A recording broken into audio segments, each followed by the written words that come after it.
They had to do something about their sentences that warehoused people for the rest of their lives. And now they've returned so many individuals to their communities who never thought they would go home again, you know?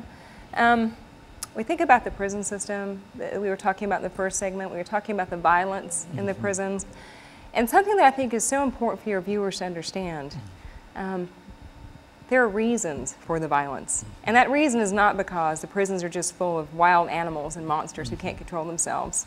But when you have people who are hopeless, who don't have jobs, who don't have programs, who don't have access to their families sometimes, people who are cut off from their communities, who are shipped far from their communities, have no way to get commissary if there isn't someone on the outside to help. If there is no hope, then people become desperate. Very good. And of course, Mr. Indume, give us some information in reference to your situation over the last 4.5 or 5 minutes.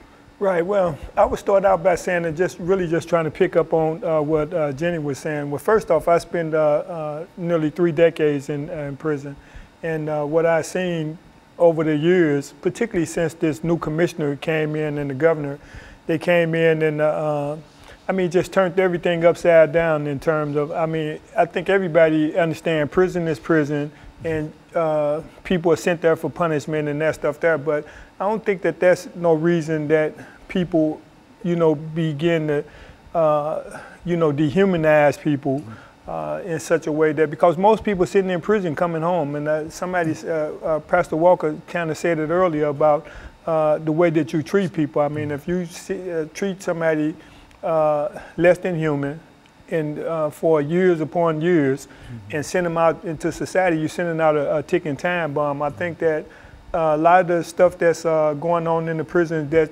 created this violence, not only among other inmates, but also too against staff, is that some of these asinine policies that the commissioner came in with that don't have no penological value whatsoever in terms of you trying to have people, give people space to correct themselves.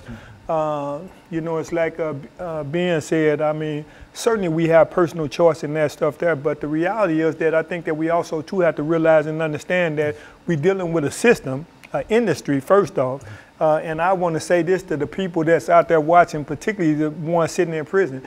Prison is an industry, and billions of dollars are involved, and based on that, somebody going to jail. Bottom line, we know somebody going to jail because there's too much money involved, too many people sitting, feeding off of this this misery that's created in some people's lives. I mean, the people that, when you look at crime rate, particularly drug stuff, that sent a lot of, got a lot of people sitting in prison, nonviolent people sitting in prison.